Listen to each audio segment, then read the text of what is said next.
Chasing dreams down that open road. Living fast, baby, all I know. Daddy told me gotta give it my all. Cause we're some blue-collar outlaws. We're living life at full speed, there's no pacing. Midwest lifestyle, Ohio grudge racing. Taking home the money wide open on that open road. It's full throttle since the baby bottle, baby, this is all I know. And overload, tires roll, tell them I want all the smoke. Slow pokes will choke in my rear view. Adios, run your car, not your mouth, put your money where your motor is. Heavy hitters, dream killers, kill shot, hold them still, told them chill, we on fire. Life is lit with rocket fuel, stop it fool. Blue-collared outlaws, who you think you talking to? Winning attitude all on the line and we ain't about to lose. Beat the brake pads off, knock your car up out the shoes. Line them out, chalk them up, underdogs on top again. Never say die, we from Columbus, so we gotta win. Hard working, fast running outlaws and street racing. All your dreams is in my tail lights, you can keep chasing.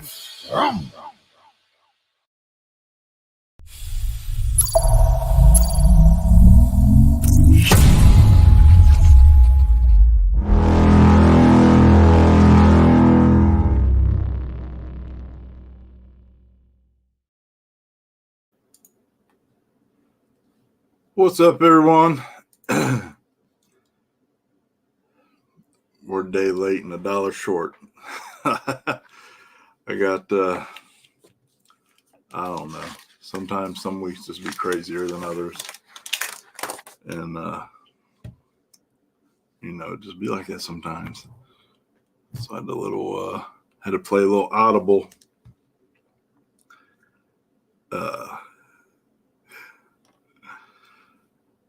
How was everybody's week?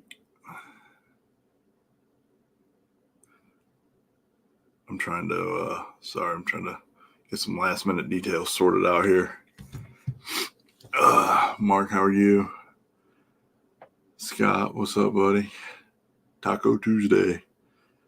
I don't know, man. Tacos do sound good, but I'm going to have meal prep, which is 6 ounces of ground turkey with some mustard on it and 1 cup of broccoli. Nothing exciting, but I gotta slim down. My little winter bulk went a little longer than I wanted it to after smashing my foot and screwing my workout up for a month there. Michael, what's up, brother? How you doing? So I'm running a little behind on my cut phase, but I'm down. I'm already down 8 pounds from last Monday by reducing the amount of calories that I eat and adding cardio back into the routine. Of course, next week I might lose more than 2 or 3 pounds, but after that it's going to be the two pound a week grind, which is fine. I plan on, cutting for 12 weeks. So we'll see what I can get down to after 12 weeks. But at my heaviest with this bulk, I was 260. So right now I'm 252. Last Monday I was 260, and today I'm 252. So we'll get down there 230, 225 range by the end of 12 weeks. I'm pretty confident. And then we'll see if all that winter work was worth it. Yes, sir. Won't miss it for nothing. Absolutely. That's all I got. Well, it's not all I got, but you know what I mean? It's all I got to keep going is to stay focused on it. How you doing, brother? How's traffic and weather treating you down there? You still working today? Right, or I guess right now? Oh, man. So we got Mike's heading home, and he's going to be on live feed with us here in just a few minutes. But, I always recap here for and bullshit for the first 5-10 minutes anyways, catch up with everybody. Busy week for me last week, and day job, gym, got some decent progress made on Toxic, but never enough. Does anybody ever get enough progress done on their project? But we're getting there slow and steady, man. Adam, what's up, Bubba? How you doing? How you feeling, man? You all right? Sorry, let me pull some details up here. I'm running a little behind. I got a little running a little late today. That's good, Gabe. Get home and relax. Enjoy the family, brother. That's good, Adam. I'm happy to hear that, man. How will are you home yet? Are you or when do you think you'll be home? What's up, Robert? How you doing, brother? Mr. Spool J, what's up? So we got so yeah, I was so part of the thing, one of the things that's kind of happened by that's good, Adam. One of the things that's happened in my life, which is partially why I don't post so much content right now either, is because I do spend a lot of time. I do spend more time at the gym than I should. I spend more time at the gym than is required for what I need. But what has happened over the last handful of months is, and not that I'm anybody because I'm nobody. I'm damn sure no kind of coach or nutritionist or anything. I'm just a fat guy that's trying to get in shape. But, you know, I work out at the Y, and so I've got some kids that, you know, work out with me now sometimes, where they'll come over and get tips and you know, they see that I'm making progress and they want to learn from someone who's made progress. And so I got one young man today that went with me my whole session, which is good. I mean, it's a blessing that, you know, I mean, he's a hard worker. He did a great job, but also that consumes some of my time. So, but listen, I wouldn't have it any other way. So if content suffers a little bit, or I don't make it to quite as many races, or I don't keep up on social media as far as what's going on in the racing world quite as much, but I help, you know, some young people get a little healthier or learn some stuff. It's a worthwhile trade-off in my opinion. So anyhow, that's the long version of why I'm not prepared, unfortunately, today. And pulling this crap up. But well, that's good, brother. We're gonna see you at Milan this weekend. You feeling that good or not so much? How about you? You gonna have that monster there? We're gonna see you racing this weekend, sir. They have Milan's adding a front side, no prep Friday, which is cool. And then Saturday will be PYOP. So this is the first time they're doing a front side, no prep. And I think the rest of the season, Friday they'll do a front side, and then Saturday they'll be doing the back side. You know, once a month. Well, don't push yourself, man. You know what I mean? Take care of yourself. Take care of your health and recovery first. We want you around for a long time, not just because you want to, or just because we want to see you this weekend. So here, let me share the screen too while I'm at it. So for any of you interested in that,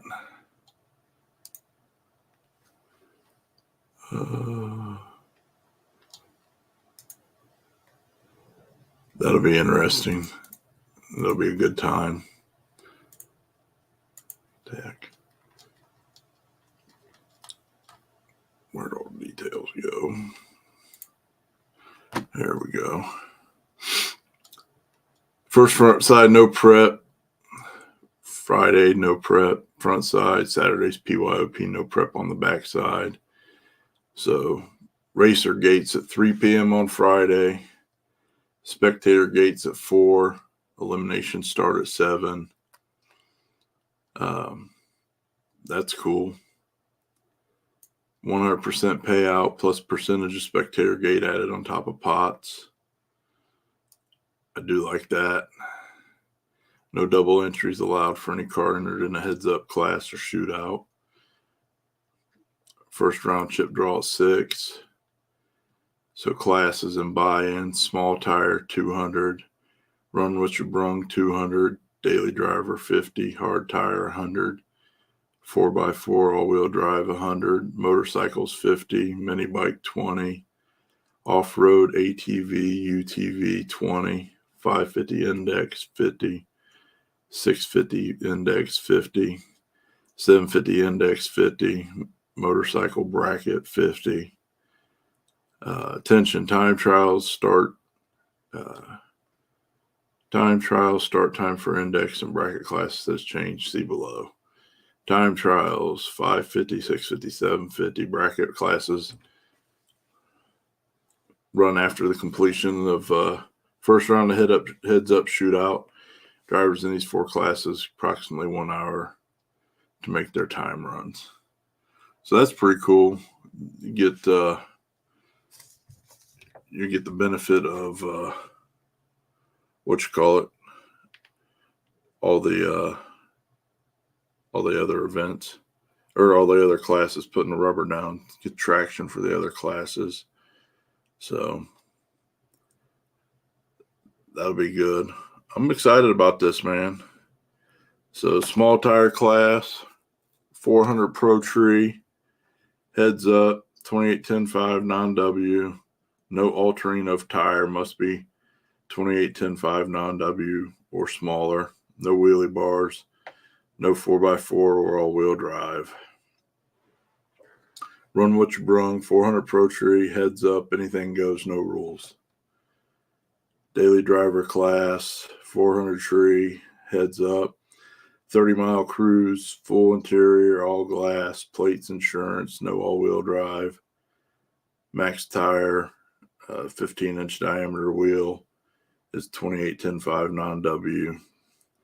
17-inch diameter wheel or bigger can run any tire. Exhaust must run past front doors.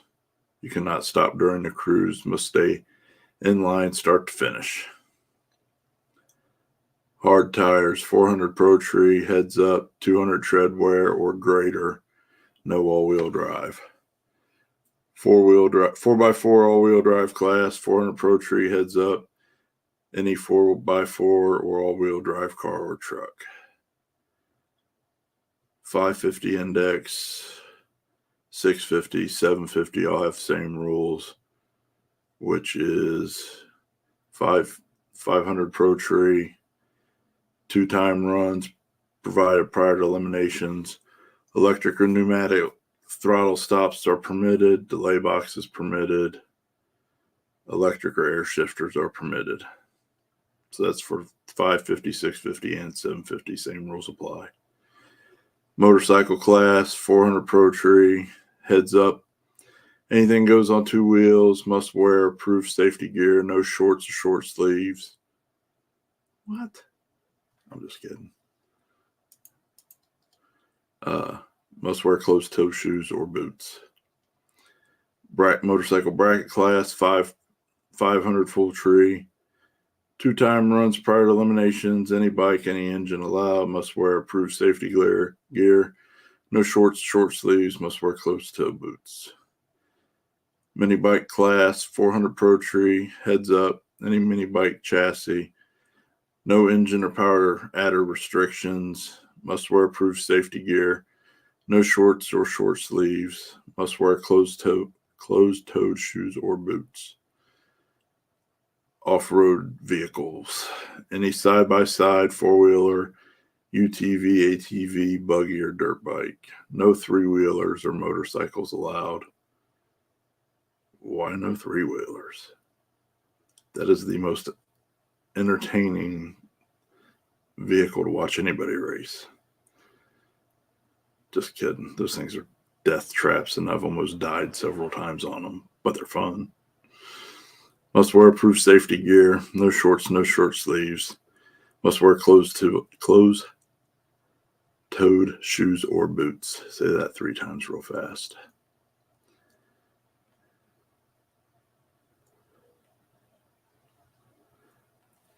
All right, so that takes care of all that jazz.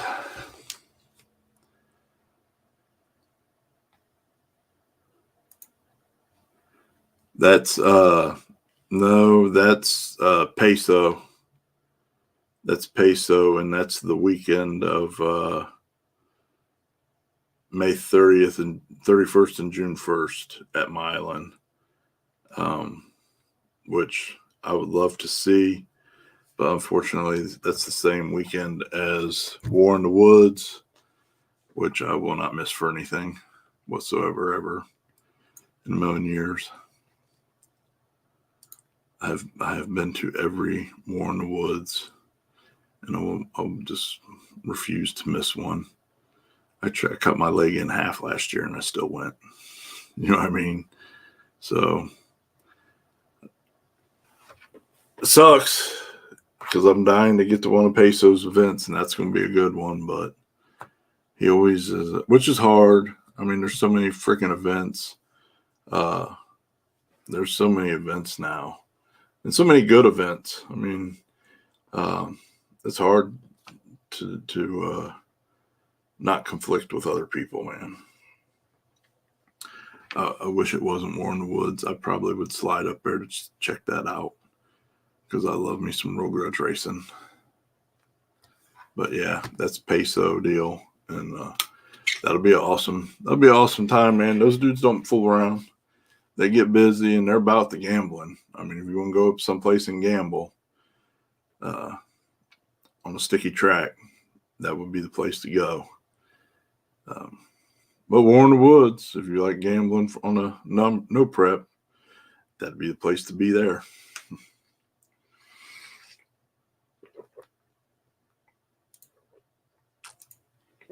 Oh, sorry. Like I said, I'm running behind and I'm dehydrated as can be. Peter, how's it going, buddy? You still on track to come up this weekend? So, let's see here. While we're waiting for Mike, let me start talking about some of these events or details. That for Saturday, gates are noon, drivers meeting at 3 p.m., track hot after drivers meeting. So PYOP's 8th mile race off the trailer, so absolutely no test hits. Same as always, back of the track, racing backwards.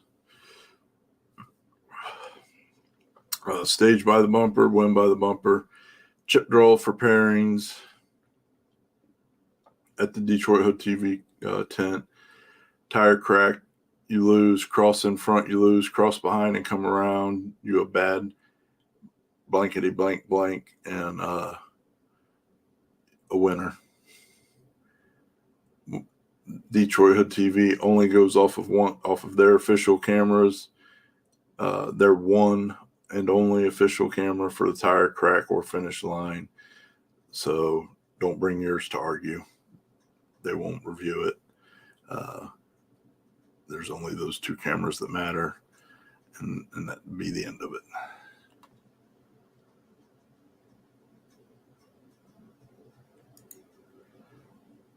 Oh, well, it'd be a good one for him at 2 months old. Be a good one to get him broke in on. What's up, brother? You gonna have that monster ready for this weekend? I see you switching a bunch of stuff up. I'm doing good, thank you. Thank you. Just plugging away, trying to get a bunch of stuff done. We will Last time we didn't because I didn't have anybody available to work, but we will have the Ohio Grudge Racing booth up this event, and we'll have merch for sale. So if you want one of the new shirts, which are pretty badass, I love them. I might be partial, but I love them. And also the new tent, our new merch tent, this will be its first event. And again, I might be partial, but I love this thing too. So I can't wait to share that with all of you guys up there at the PYOP event. Hell yeah. It'd be good to see you guys. Yeah, I know. I saw big changes. What was that? Like a freaking 266 millimeter turbo you're putting in there? Dan, how you doing? So let's see. Tech cards 50, spectators 25, kids 12 and under are free. Gates open at 12, drivers meeting at 3, track hot after drivers meeting. If you're in the daily driver shootout, you must be on the property and ready to cruise at 1 p.m. Please have proof of insurance ready to show. No double entering in shootouts, no testing if you're still in a shootout, which Mike allows. If you're out, Mike does allow you to do test and tune in between rounds. But if you're still in the race, obviously you cannot do that. Small tires, $200, 28, 10, 5, no W. Door cars, no bars, any power adder. All-wheel drive limited to an 8.5-inch tire. Must stay it on the sidewall. Must be a door car. Run what you brung, $200. Anything you can fit under it. Any power adders, yes, bars allowed. Yes, all-wheel drives welcome. Hard tire, $100, 200 tread wear or greater. No all-wheel drive. Daily driver, $50. 30-mile cruise, full interior, all glass. Plates and insurance, no all-wheel drive. Max tire size for a 15-inch wheel, 28, 10, 5, non-W or 275. 17-inch wheel or bigger can run any tire. Exhaust must run past the front doors. You cannot stop during the cruise. You must stay in line start to finish. And again, that cruise is at 1 p.m.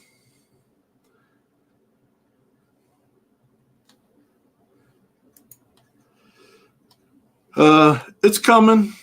It's not as close as I'd like it to be. But I'm making good progress on it. I kind of started off rushing and in a panic and just in a hurry to just get it done. And then that created some anxiety for me, and it irritated me and pissed me off. And then I didn't want to fool with it for a couple of weeks because of that. And then I just decided to go back to the original game plan and just taking my time, doing what I want, how I want. And it gets hard because it might sound stupid or whatever, but nobody puts any pressure on me. Nobody is demanding of me in that respect, but I do feel like there's pressure to get it done and share it with everybody at times, and sometimes that gets so then that put me in the mindset, unfortunately, of just trying to rush and get it done. But I would just rather see my vision through to the end, let it be the best version of that Blazer that I'm able to put out in the world, and share that with you guys instead of just rushing it together and just to be out there for just the sake of being out there as soon as possible. But it's not far. It really isn't far at all. I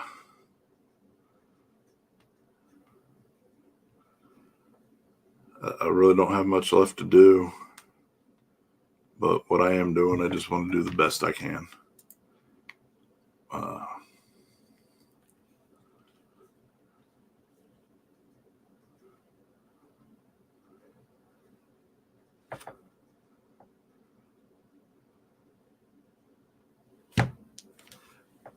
So it's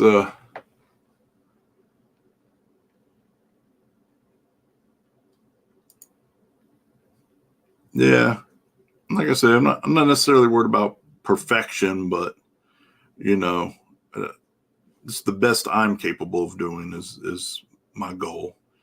And as with anything that anybody does in any kind of project, you know, once you rush, you take shortcuts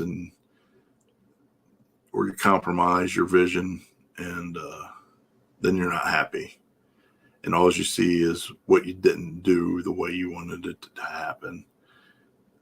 So you could have a project that's 99% your vision, but then you did that 1% thing to just freaking hurry up and get it done. And you compromised on that 1%, and that 1%'s all you'll freaking see. That's the only thing I'll see. I mean, that 1%'s the only thing I'll see. It could have 99% complete and total awesome, greatness, coolness, whatever, but that 1%'s the only thing I'll see. And then eventually I'll probably hate it 100%. Or tear it apart and fix it. You know what I mean? What's up, Bubba? How you doing? So just plugging away, man. Won't make a lot of progress this weekend, obviously, because I'll be up at Milan, but I'll work on it some Sunday, and then try to get an hour or two in every evening, if I'm not too tired. That's kind of the other thing. Sometimes the gym just kicks my ass, man, and and then I'll go out there and I'll try to force it. Being tired, I'll just try to force it to happen, and then I get in shortcut mode, or I get cranky, or my brain just flat out doesn't work. Sometimes when you're tired, your brain just flat out don't work. You know what I mean? So it'd be what it be.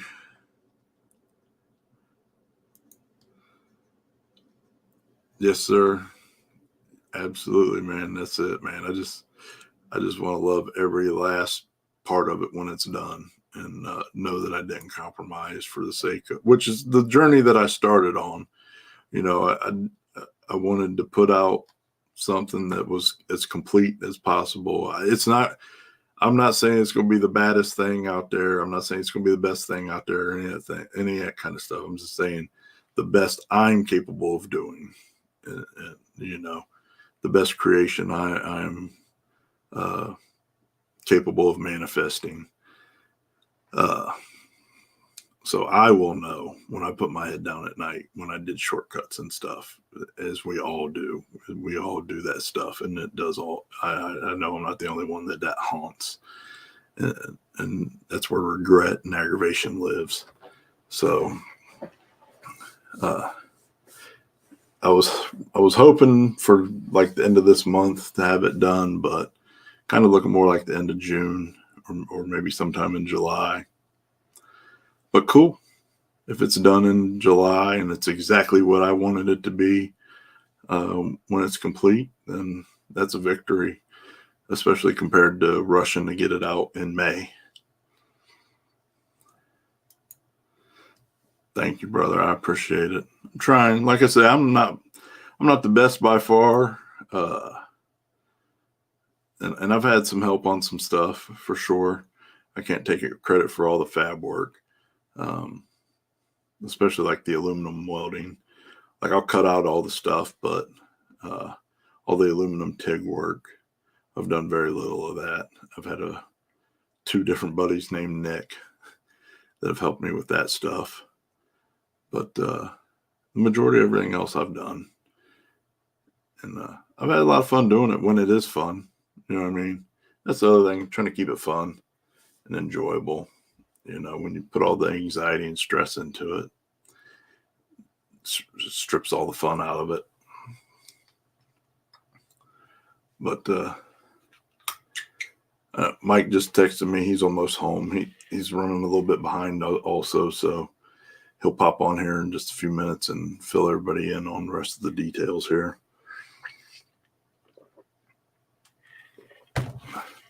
I'm excited for this race. I mean, it's going to be a good one. There's some new change, a few little changes here, and that'll be nice. I see that flyers. Mike always has the best flyers. Also,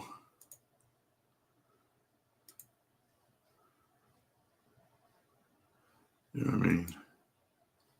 Oops, I can't click on that. Mike always has all the best flyers, and he's got all the homies on there, which is one thing I always try to do, man, is, you know, put the homies out there that are consistently showing up to races and supporting what we do. I always try to get them on the flyers or on our shirts, or, you know what I mean? It's just that's one thing Mike and I agree on. I don't think we've ever talked about it, but that's one thing we both agree on, is like giving back to the people who give us so much, and helping them get exposure. And because you never know, man, what might come out of it. Somebody sees your car somewhere, or they see your car enough, might help create an opportunity for somebody. And if not, at the very least, it's cool to see your car on a flyer or on a t-shirt. You know what I mean? I would love to see the Blazer on a t-shirt or a flyer someday. I'm not going to lie. I'm not any different than anybody else. So Mike does an awesome job. He always puts a lot of work into his flyers. They always look great.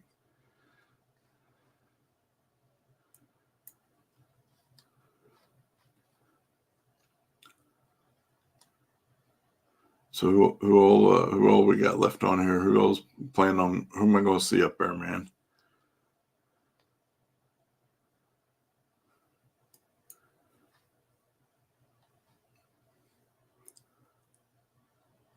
Yeah, no, that's one thing Mike puts it out there.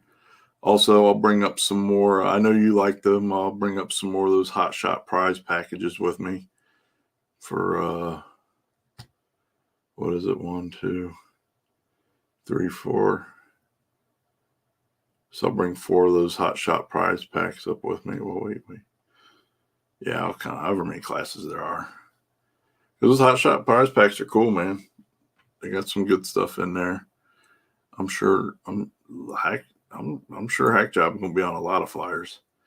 You really stepped that bad boy up this year so far. And I mean, not that last year was a slouch. I'm just saying this year you definitely raised the bar. So you stepped it up. Very impressive, man.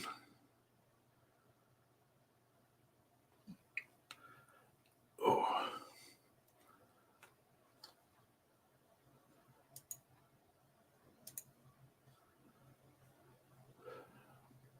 So who's left in the comments that's going?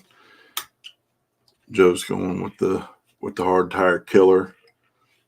Are you gonna have the new setup done by then, or are you just accumulating parts right now?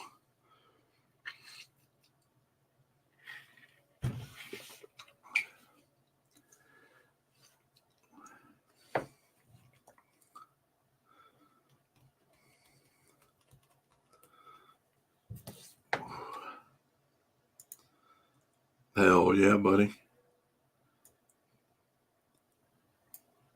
So Adam will be there. Are you going live?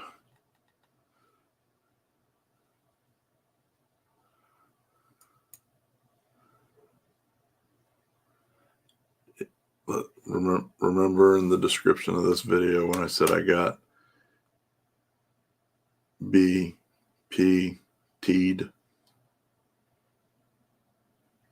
That's from DetroitHood TV.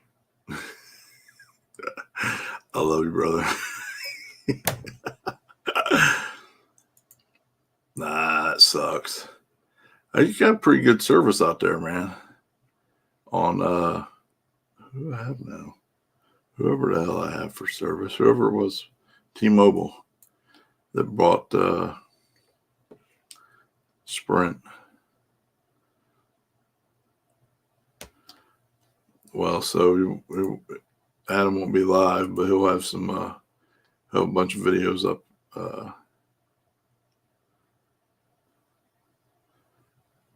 at some point. Yeah, there are. Well, I will say this: it's weird. There are a few spots up there. If you wander around, and it's crazy. It is the craziest thing I've ever seen. If you walk 10 feet one way, you'll have 0 bars. You walk 10 feet the other, and you'll have 5 bars, 5G. You know what I mean? It'll be everything you could ever want and more. So maybe just wander around a little bit and see if you can find a little sweet spot, because it is crazy. There are like some 20-foot diameter areas that are dead zones, and then 20 right beside it that are sweet spots. That place is, for service, is a little bit of a twilight zone. I used to have a phone. I used to have 2 phones. One was Sprint, now T-Mobile, and the other was Verizon. And one would, I could stand in one spot and have 0 service on one and 5G on the other, full bars. And I could walk 20 feet away and it would reverse. I don't know what the hell they got going on up there, but yeah, you might just wander around and pay a little bit of attention. You might be able to get one.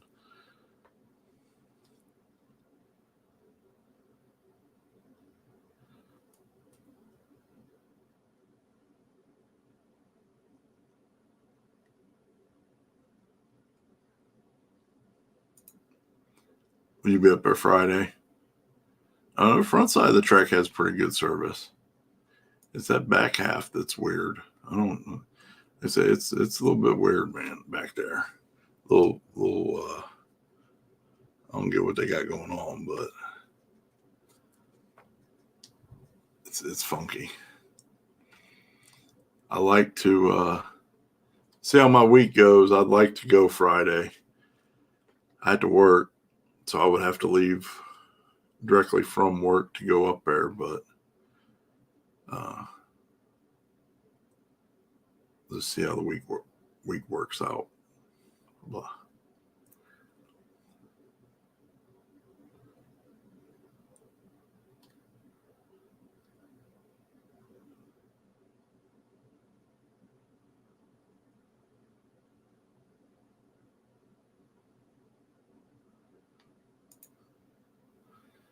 Nice.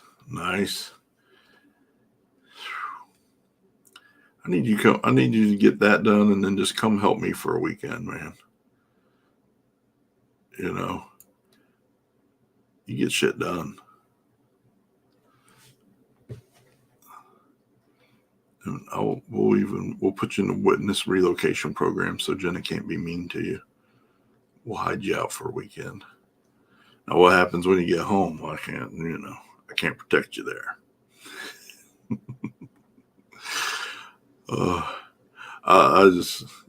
I know. Listen, don't anybody take me serious on that one. I just love the way she abuses him on Facebook. It just cracks me up. So I always antagonize it and instigate it so I can see more of it. Because she's a pistol. I love it.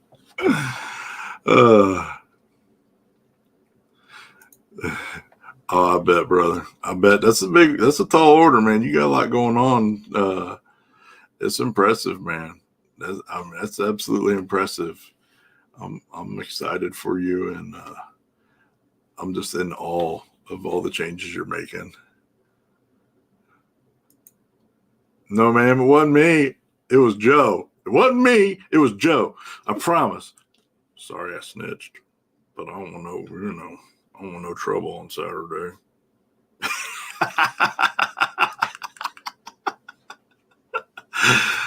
Run!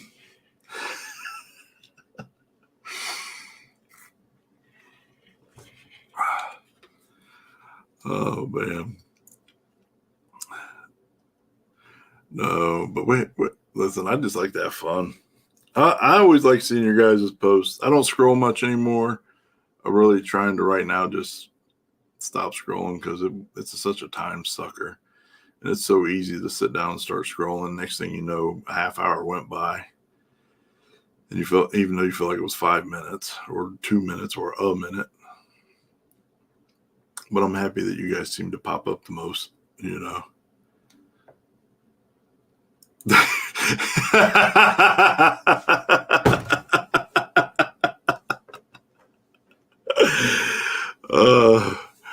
Listen, we would never. We're good boys. We only say good things. We only do good things. We never break any rules, and we never misbehave in any way, shape, or form to upset you.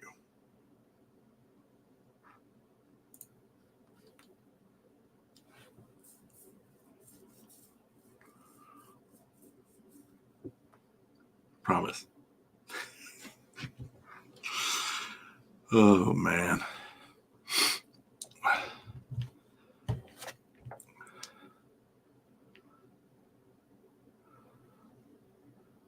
So almost here.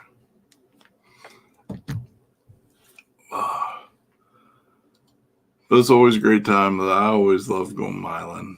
Everybody's always awesome. And so I'm absolutely amazed at how fast everybody went first round last time. Track hadn't been on, nobody had been on the track for whatever, 4, 5, 6 months. And it was just absolutely amazing how quick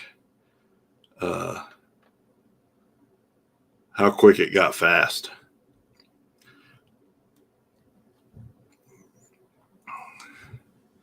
Mike said he's doing 100 miles an hour. He'll be on here in about 5 minutes.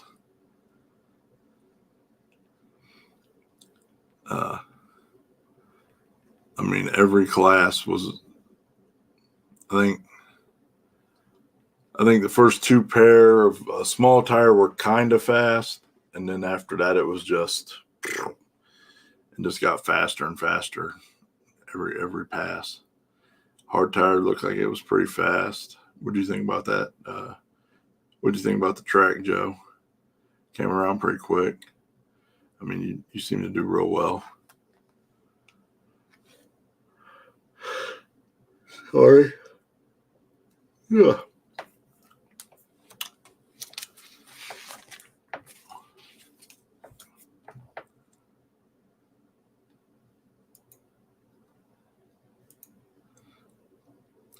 Yeah. It seemed fast, but it did have a couple little spots. You're right. But also, you're right. I think it was like a high of 45 that day, but like with cloud cover and wind.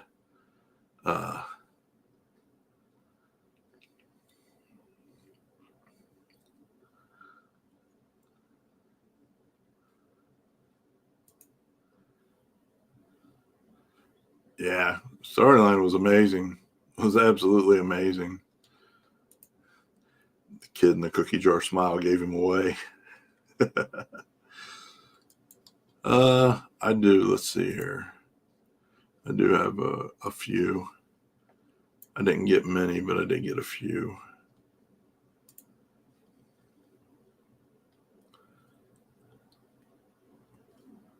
Where in the heck the real trick is? Where the heck did I put them?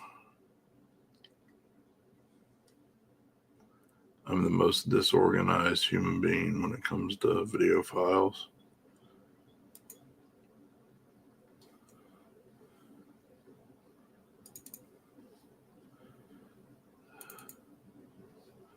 Here we go. All right, so let's see.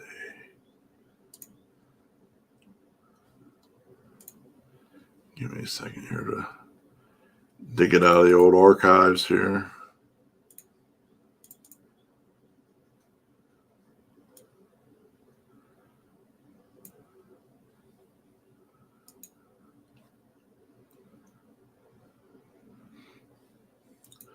So this would have been, this was first round, last race. I believe this was towards the end of small tire.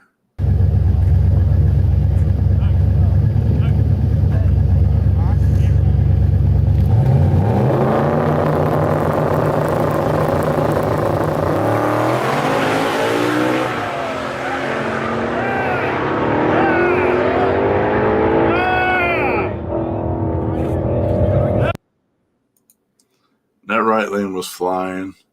Left lane, just obviously, they just kind of missed the tune up there. But let's see here. Oops. Let's throw another one up here. This was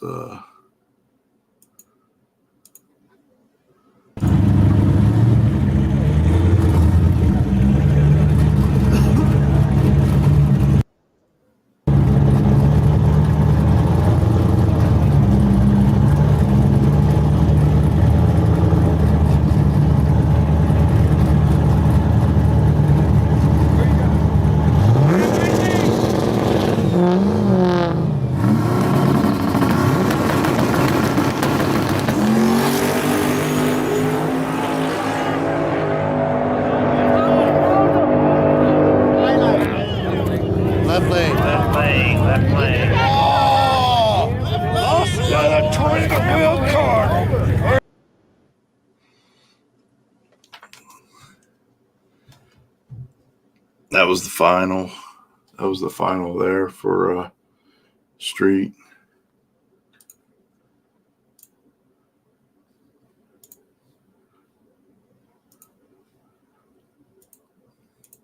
Not sure who this is.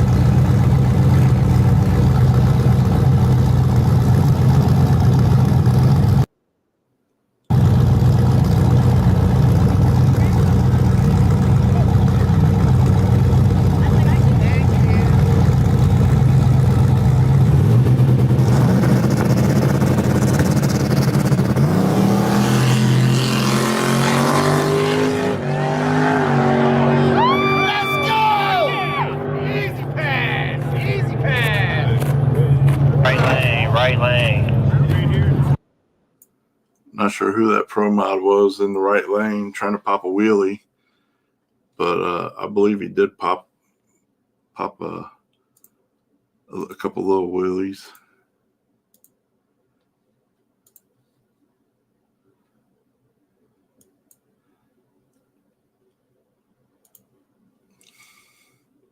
Big old shiny rims.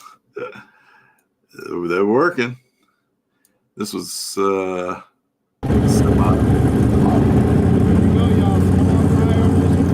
ouch. Yeah, good on him open. Pretty good. Yeah. I think semi-finals small tire. Kind of hard on good. I don't know. I'm gonna say last. That lane is great though. It is. That's the only thing. I don't know.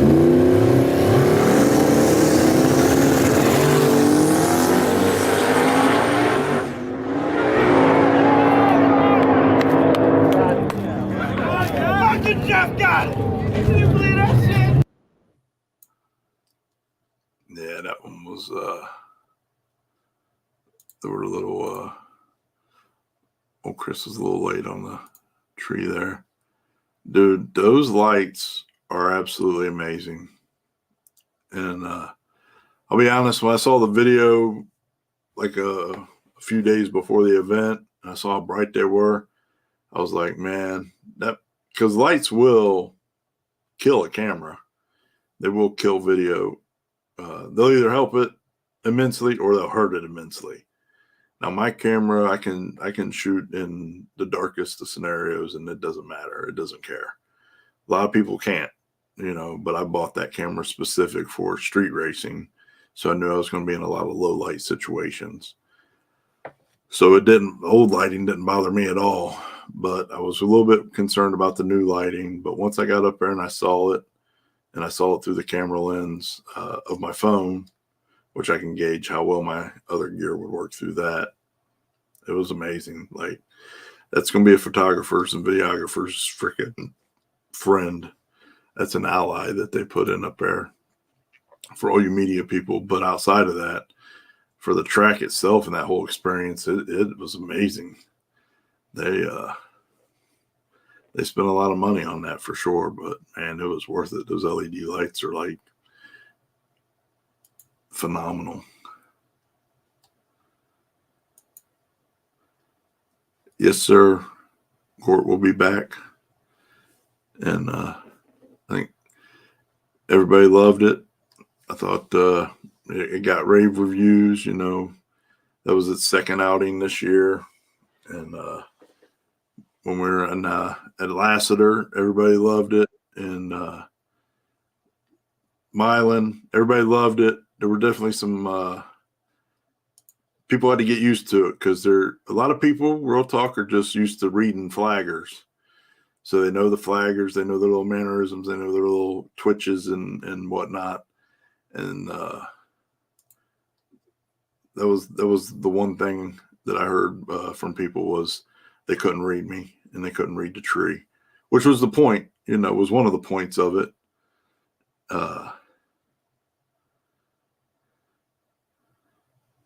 So we had good response. We had to make a few tweaks. What's up, brother? What's going on? Is the audio? Let me know if the audio is good. That's fine. It's great. I don't know why I put the link in the browser and it says it's not supported. Huh. Mm-hmm. Are you on your Mac? Right now I'm on my phone, but I tried to put it in on my Mac and it says StreamYard's not supported. That's because PC is superior. No way.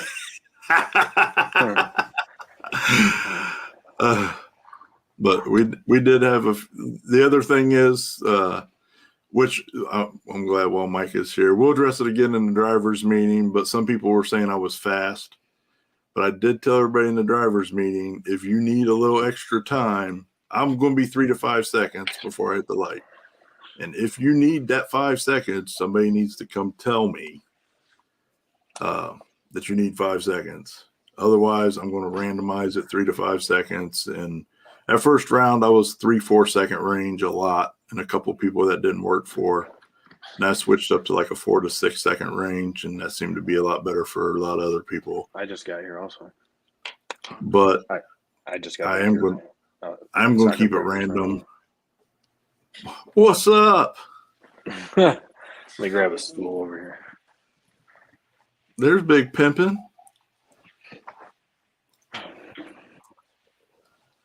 Is that microphone? So, yeah. No, 3 to 5 seconds per car would be 8 to 10 seconds total. So the backlight? 3 to 5 seconds. But when I moved to 4 to 6 seconds, everybody seemed to be happier. Turn this one off. But again, drivers, you got to communicate to me. If you need 5 or 6 seconds, then you just got to send somebody up to tell me, hey, we need 5 to 6 seconds, and I'll make it happen. I'm not a mind reader. I cannot keep track of everybody's vehicles. And all it takes to fix any issues with the few people who said I was way too fast is communication before you make your pass, not after. Tell me before you make your pass that you need 5 seconds to spool up, 6 seconds to spool up, and I'll adapt and accommodate. I cannot adapt and accommodate if you don't speak up. And after you make the pass is not the time to tell us that I didn't give you enough time. Let me wipe this camera off. She's saying it's cloudy. My fingerprints. How's that? That's a lot better. What's up, Junior? Junior got all these fire videos. You follow Junior? He got all these fire videos all the time. I mean, he got the fire videos for DetroitHood TV, but he does all kinds of other rap videos and song and music videos. Make sure you're following him, man. He got some fire stuff on his YouTube. It's well known I'm his biggest fan. I ain't got an autograph yet. I ain't got an autograph or nothing yet, but I'm just saying maybe one day. Maybe one day. The first to comment on every video. Listen, I'm that dude. I always try. If it comes up, I'm always the first to comment, like, and share, man. I believe in supporting your people. You're my people, so I got you. And it cost me 3 seconds of my, well, obviously I'm gonna watch the video, but outside of that, it costs me 3-5 seconds of my life to comment on your stuff, like it, and share it to help you grow. So why wouldn't I do that? I don't get why more people don't do that, because you can grow a little bit by yourself, or we can all grow a whole lot together. I'm a firm believer of that. But I'll shut up. Mike, I already went over all the basics, rules, and everything. Okay. I popped the flyer up there, and just because I was just bragging on your flyer making abilities. But I didn't go over. The money on top or You lost or any your other audio. things. My audio.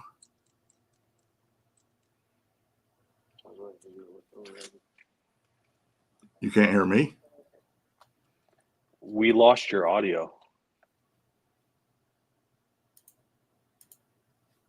Can you hear me now?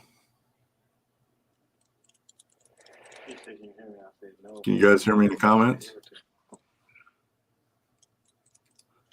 Let me know in the comments if you can hear me.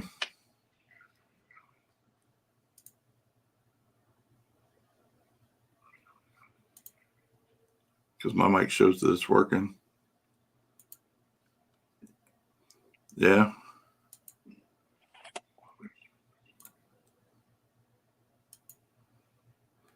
When he comes back, I'll make sure everybody tells him Apple products suck. PC and Android. PC and Android for the win, bro. PC and Android for the win. Everybody can hear me. It's just you.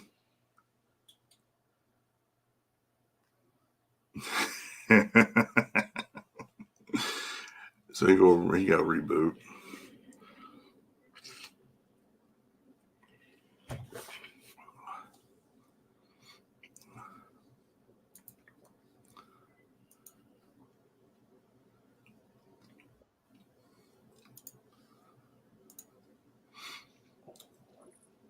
Can you hear me now? Yeah. It's when you went to that other screen, it did something. No. Yeah, everybody can still hear me. Apple products. No. I got a computer. I got a PC down here from 1996. I'll just bring it with me so you can have it to outperform that MacBook. All those Apple products. It'll be all right. Dude, we have a whole. Have you seen the streaming setup we have right now? No, I already know. But listen, I'm just a PC and an Android guy, so I'm always going to talk cash money shit. Yeah. So, well, All right. I won't pop the flyer up, but you have it.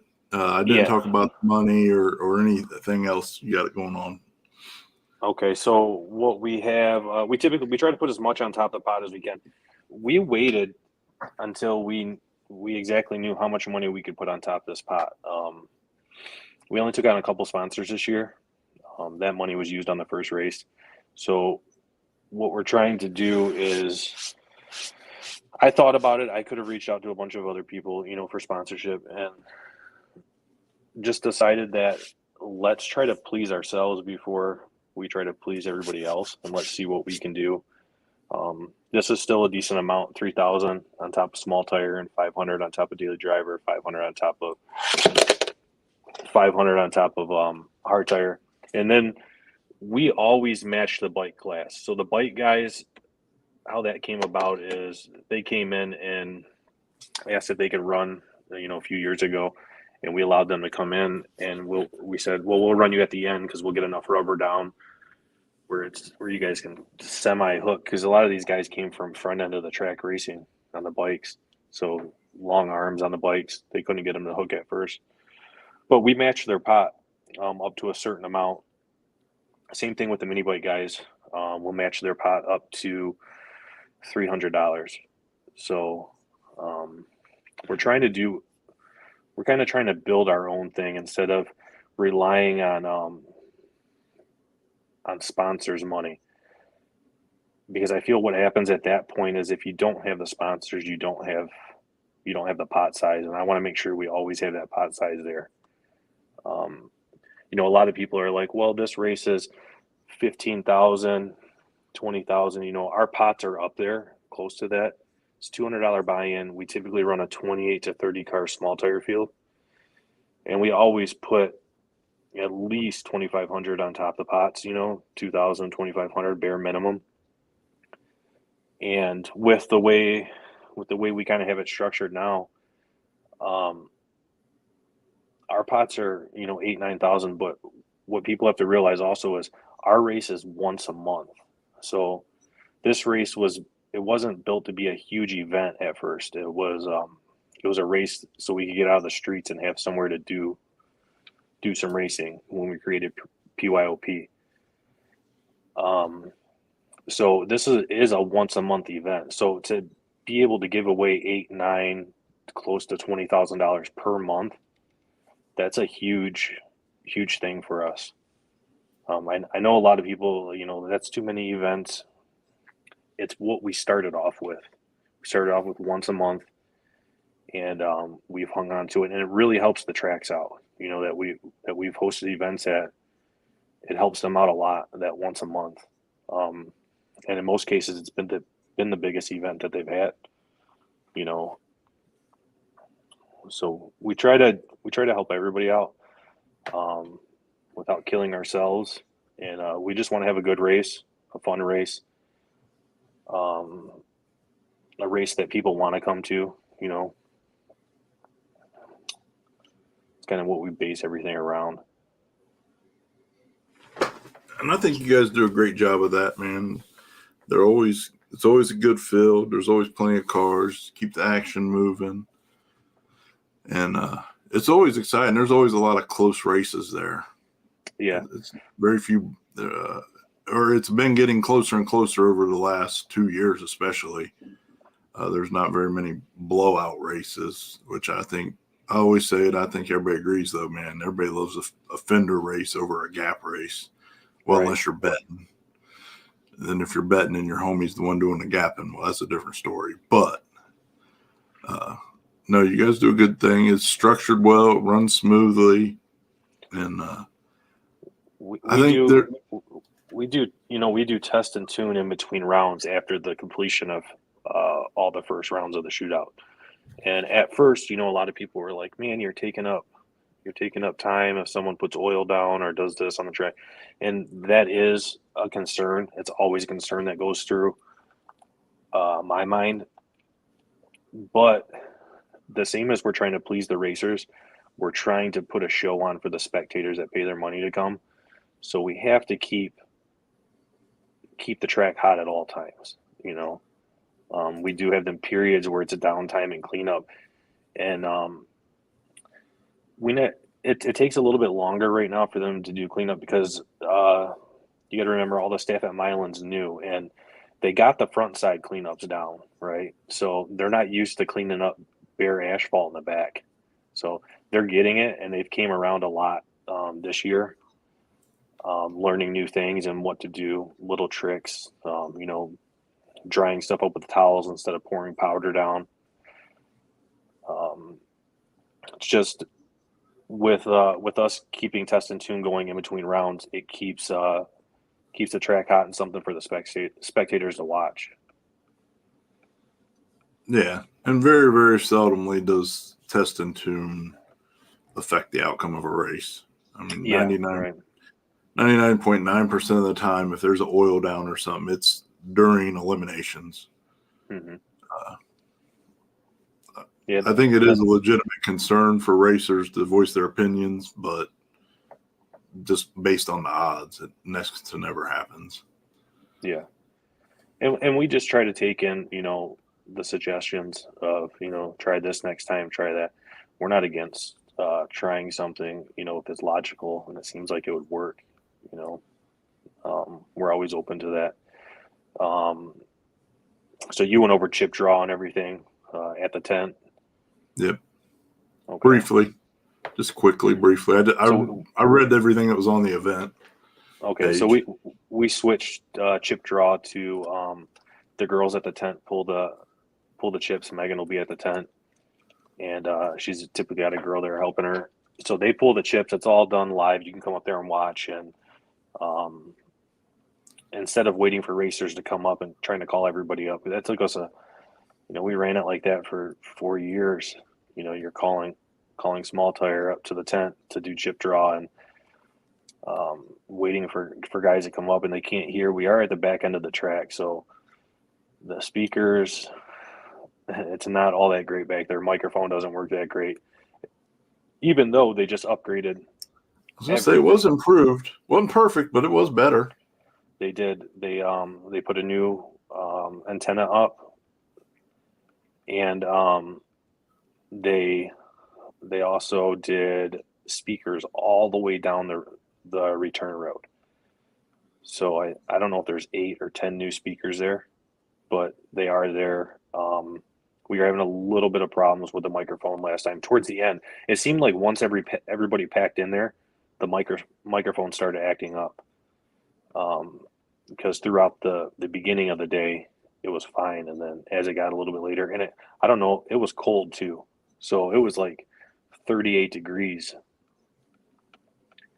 So I don't know if that played a part in batteries running low on the mic or something like that, but we're going to try to get it. We're working on it. Milan's working on it also. Yeah, it's new. There's always going to be little hiccups and stuff to refine. It's to be expected, but I think it was way better than previous years. Oh, yeah. Even though there were a few hiccups, so I think everybody was happy. I'm always beating on the microphone. I'm getting yelled at to tell people to get back from the starting line. I'm trying to tell people to get back from the starting line. The microphone just is not working. It used to be a good excuse, when it didn't work. The microphone don't work. I can't get them back, So they get it working good. I don't know what my excuse is going to be, but we want everybody to have fun, but we want them to all be safe as well. We want everybody to go home. We did tighten up the burnout box. Crew comes in there as long as they got their wristband on, and we ask them to, after their car goes down, to go ahead and get out of there. They did have an accident on the front side of the track, a freak accident on the front side of the track. And that's what tightened up our race on the backside.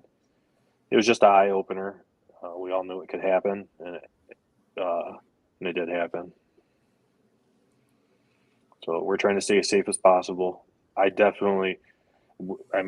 of us, all the crew at DetroitHood TV, we couldn't, we personally know 90% of the racers, and I don't know what would happen if something happened to somebody that was standing up there, No,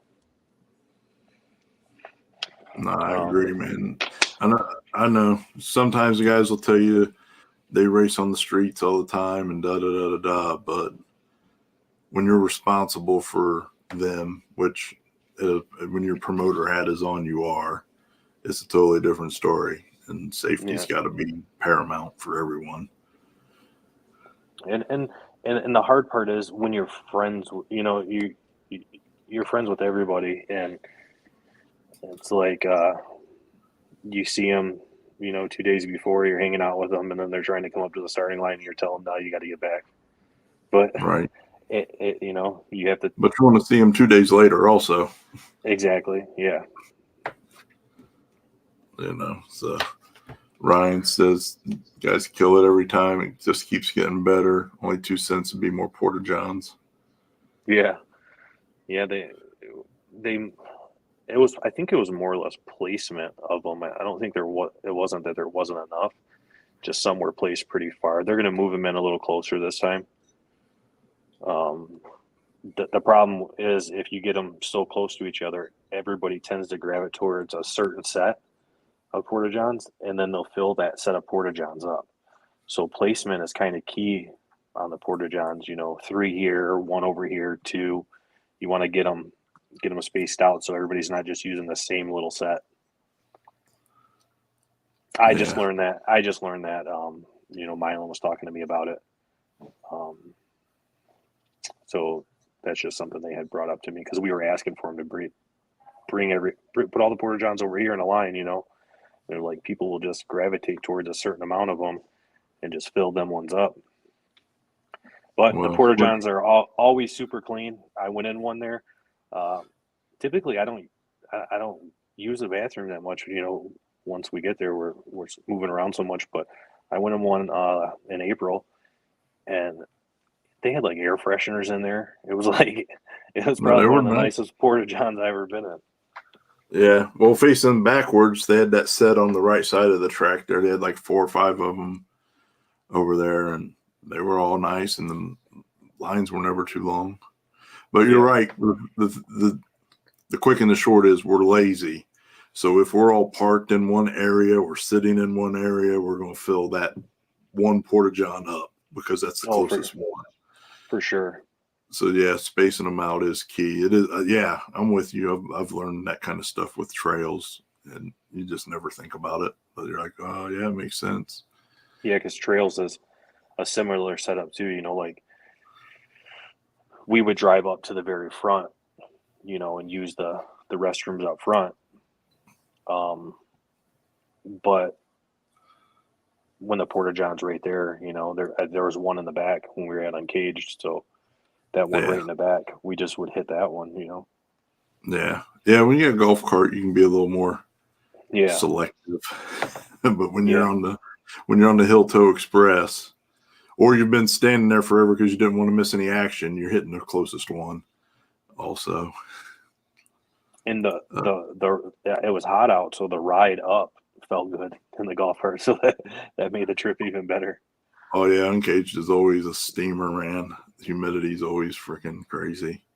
Yeah. Travis, Mike might be fixed up front, but speakers out in the pits still real rough. Yeah, we were just talking about that. That's a work in progress, but I think it was a lot better than last year. Did you make media passes like you talked about earlier in the year? So I do have all the media stuff done. I gotta get up to Kinko's or somewhere just to laminate them. I would like all the media guys, that are directly involved with us to have a media badge that they wear around their neck with a lanyard. The bands that they hand out, they work also, but them bands are for Milan. That's another thing with media. We'll talk about that for a second. Is that we had so many people message us for media, right? And it's not that we're ignoring you guys for media, because we want you guys out there. We want everybody to be able to be out there. We are only allowed so many media passes. And I know there's a lot of new people that are coming out, getting into the game. And I can't just kick off the old people, right? The people that's been there from the beginning. I can't just kick them off and bring on new people. My main thing is that I ask all the media is that, can you guys please let me know if you're going to make it to everyone, because that's the people we want to come out, right? We want to be able to give them passes if they're saying we're coming to every PYOP. That's who we're trying to give the media passes first. It is nice to have the sporadic one, person come out for this race or that race, but we need, we physically can't, we're doing so much, and I can't do photos like I want to. Junior can't always do video like he wants to. So we need the media's help, just the same as when we go to Uncaged, we shoot as much as we possibly can, and we're not going to miss it. When we go to War in the Woods, typically we always make the first War in the Woods. The second one is iffy if we have an event or, the weather really, but we always try to make that first one. But it's the same thing with the media there, and Milan doesn't want a cluster of media. They want to be able to use the shots also. We want good, clean pictures. We want to give the photographers and videographers a chance to put out some really good content.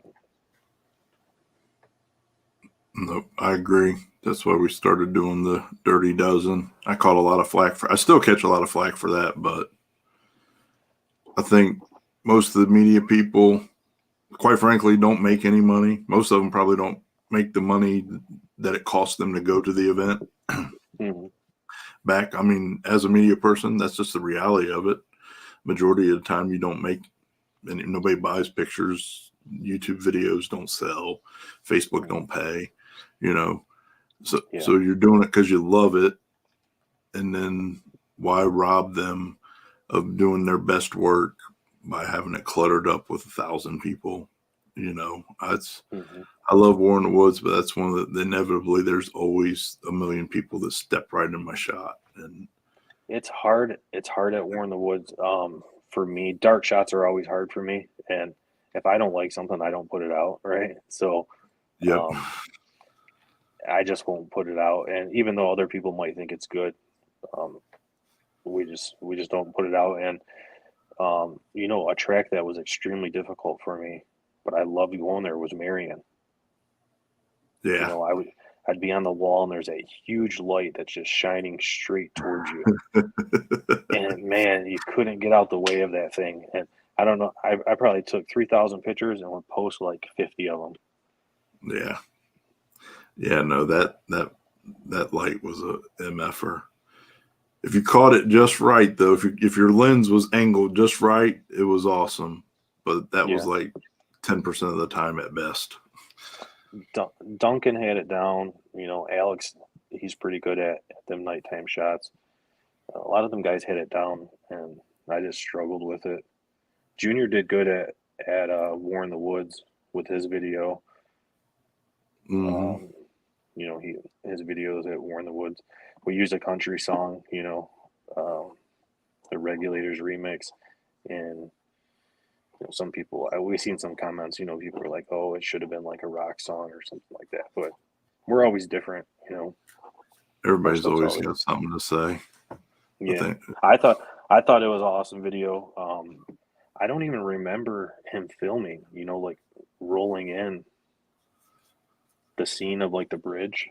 I don't even know why I can't remember that. Because I'll just be holding the camera.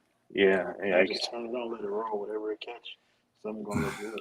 Yeah. So I when he put it together, I was like, man, I don't even remember that. But yeah, that's with media. Someone someone said about broadcasting to the radio channel. So there is, the channel is 911 at Milan Dragway. So if you tune in your trailer or your truck, 911 is the channel, and that's supposed to broadcast. I don't know if it works. I haven't personally turned it on. Well, that's good to know. Yeah, I thought that song was perfect. Some people always got something to say. Sometimes I'm people. Junior, tell Mike if he didn't show you that song I told him that you guys need to use. Tell him to send it to you. But yeah, no matter what I do, I can change a million times. It's always gonna be. I just take it as you can't please everybody, but somebody gonna like something. If you love it, that's all that matters. And then you're gonna find the like-minded people who enjoy your craft the same way you do. And the ones that don't, I don't know why they feel the need to say something, but they should just not say nothing. You know. Yeah. And sometimes, you know, he'll have a song already picked out. A lot of times he already has a song picked out for the video, and then I'll just send like I don't know, we use like random stuff, and I have weird songs that like that it's Billie Eilish, right? The song, yeah, the Billie Eilish song. It's just it was a remix, and when he put it together, the B-roll for it, it was like, it's like listening to an old jazz song or something that makes you feel like the hair stand up on your arms. I don't know if you guys get that when you watch some of these car videos. And it's not a scared feeling or anything. It's just like, damn, that was a good video, you know? But when he put that together, yeah, exactly. When he put that together, it was a really cool video. That's a lot of stuff. Yeah, this last month I've been in this whole rabbit hole of stuff like similar to what I sent you and some way other out there stuff. But as far as mainstream goes. Look, this dude right here, I just blow him up every day almost. I'm like, check this out. He probably tired of my texts, but listen, some of that stuff's pretty gangster, man. Some of it's pretty cool what people do, man. Yeah. And you know, it's amazing. I'm not going to go down that rabbit hole on here because I could talk about it for a while, but yeah. Yeah, so Saturday, the weather's looking great. They're hit on Friday for the front side. You know, I know I've already got some messages. Front side looks like it's going to have some rain that may roll in at a certain point in time. But Milan's crazy. It could be raining all around Milan, and Milan will be dry. All the time that we've been doing this, last year was the first year that we got rained out, where we couldn't do an event, and it happened twice since 2018, late 2018, 19, beginning of 2019. Yeah, so we've had really good luck there. And to be honest with you, when we ran Onondaga, we had really good luck there too. If it did rain, it rained really hard the night before, and we were able, when we did events there, we scraped the track the night before, and we physically went out there. You know, Woody would help us, and we would scrape the track as much as we could at the starting line. And plus it's Tuesday. Yeah, it's Tuesday. It is. Yeah, I feel it's it'd be gonna a whole different forecast. I feel it's going to be a little bit hotter than. Dude, the other day up here, it was hot here. It said 80, but it was like 84. It was hot earlier today too. I feel it's going to be a hot one on Saturday. Well, that's good. Hopefully it ain't windy. I can deal with the cold. I can deal with the heat. I cannot deal with the wind though. Dude, that wind on April 20th race was. I put 2 sweaters on. My toes were froze. It was bad, but it was crazy. I was amazed by the amount of people that came out and they sat there. They sat out the whole time. You know. Oh yeah, place was packed and had a ton of great racers on the property. Yeah. We always got the racers that come to PYOP are always, you know, they're some crazy dudes, man. They get down, whether it's street, track. A lot of them guys get down. They've been doing it forever. Yeah. No, we were talking about that earlier. It was amazing how it was like the first 2 or 3 pair were okay fast, like surprisingly fast for like say the first 3 pair. But then after that, it was like game on. Like everybody saw the track, they got its number, and very few people missed the tune-up. Yeah. So because we had them last 2 rainouts at the end of last year of 23, the track wasn't raced on it so long. So we left it back to the starting line that had more rubber on it. Now we'll move the starting line forward, right? So the starting line will be moved forward like I think it's 25 feet, you know, between 25 and 30 feet forward. And it switches up that starting line a little bit. So we'll you guys hear that? Be a different. They'll catch on quick, but yeah, they always do. John, the Mac TV guys, if Mikhail gets a pass, if he gets past first round, it's like hard to stop him. You know, the Mac TV guys, even the MR2 guys. You know, oh yeah, the Indiana guys. Indiana is wild, man. Yeah, oh yeah. You know, I don't just I don't put people on our flyers to try to draw people in. You know, I'll never, you know, like I'll never take Billy and put him on the flyer if he's not coming, right? And then a lot of times I'll ask, "Are you coming?" Because I'm going to put you on the flyer. I don't want to do false advertisement. You know, I don't want to use somebody to try to bring other people in. But you know, I asked the Mac TV guys one time, Adam, and I said, "Can I do a flyer?" You know, so I put all the Mac TV guys on their own flyer. It was like a countdown, you know, like 5 days, and I just did all of them. and they showed up with like 6 cars. You know.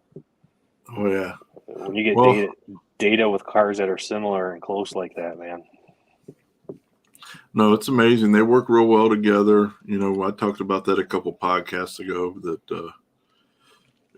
So John and Michael and Everett, you know, they're doing that now, and Everett seems to be Everett's fast right out the gate, right? Like his car, it just goes down. Like, so I never think that. I guess depending on who he's up against, you know, this is going to be a good race. But typically, I'm like Everett's going to go past first round just because his car goes right down the surface. Same thing with Jasper's car. You know, you can count them guys as guys that are they're going to go down first round. I really haven't seen Jasper miss a tune-up lately. You know, that one year he had it when I think it was when he first got the red car, when he first started off. You know, he was white smoking the tires. Even when he white smoked the tires in his white car, he would stay completely straight. Yeah. That is like the scariest shit ever. Completely straight. Looks like it's doing 120 miles an hour, just white smoking the tires. Oh yeah. Yeah. No, they got it down, but that's what I was saying. You know, they're sharing that data now. Those guys are, you know, the first one of the team is at the finish line, calling back to tell them, you know, put this in it. I could have went faster. I should slow it down a hair or whatever. And they're in the staging lanes, making tune adjustments and so on. And that's how they all do so well, though. And then you have, you know, Joey LaRoe and Salinas Motorsports and Daniel Welch. Yep. You know, now you got them guys that are, you know, and you got John and McKell. Everybody's kind of John McKell and Jeff Kalo. So these guys are starting to group together now, you know, and that's big. And a lot of people in no prep share anyways, you know, you should try this or you should do that. Yeah, but, you know, sharing as a team and just making suggestions. Mike said make sure to see Megan at the booth. I know, you know, I didn't get freaking shirts last time. So that happened, we did I had to do a rerun of them shirts because even for our sponsors, we didn't have enough of them shirts to even give our sponsors. They ran out fast, and I think JP got one, but his wife didn't. So it was like, I don't know if Salinas' wife got one. I know his son got one, but I took him over there right when we got him there.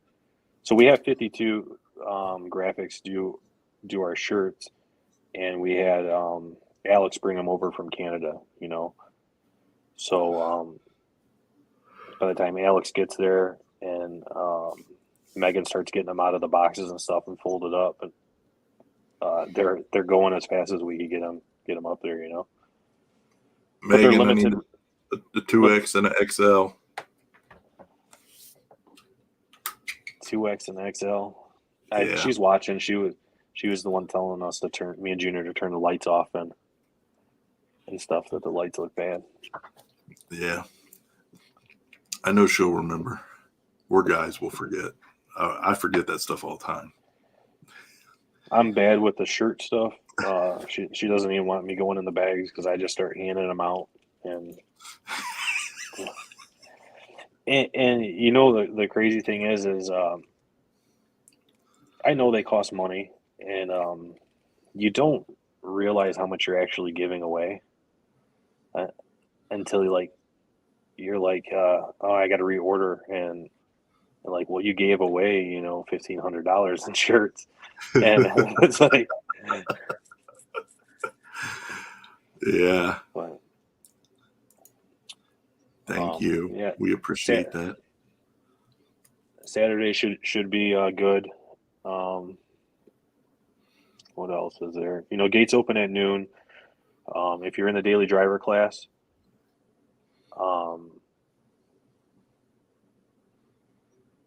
Saturday it's going to be it'll be the tree Travis off of Gort with Josh. So we scheduled Josh when Chuck had, he me and Chuck had overlapping dates. So he had an event and I was panicking, right? So the day he told me that, I started calling people. I called Josh, I called Matt back, I called Alex, and Josh was the one like, dude, I'm down to do whatever you need me to do as long as I'm free. Not saying the other guys couldn't do nothing, but they had other obligations at the time, or they didn't know at the time. But I locked it in with Josh. So when I lock in something, I stand by what I'm gonna say. And Josh had been sending me updates on Gort the whole time. Hey, I'm building this thing, and still a person there running the button. Just see the light a little different. I still think our orange flashlight is awesome. We've used it since the beginning. It's the same flashlight. But Gort does it does light up. People did come up to me, and I think it works good. Gort, it does exactly what it's supposed to do. But it will be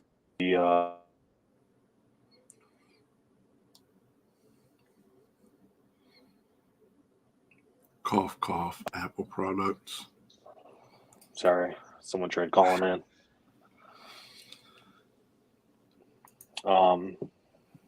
What else do we got? Gates open at noon. Driver's meeting is at 3. If you're in the daily driver class, you need to be prepared to roll out at 1. I know you guys are gonna. Well, we don't leave until 1:30. Yeah, but I need you guys ready at 1, because if I tell you guys I need you guys ready at 1:30, it'll be 2:30 and later on. And we need to make it back so we could do driver's meeting for everybody. As soon as you guys get to the track and you guys buy your tech card, get that filled out, get teched in, and come right back to the tent to buy into the classes. Because waiting around until we start calling on last call, we need you guys buying in up there as soon as possible. That makes stuff run a lot smoother.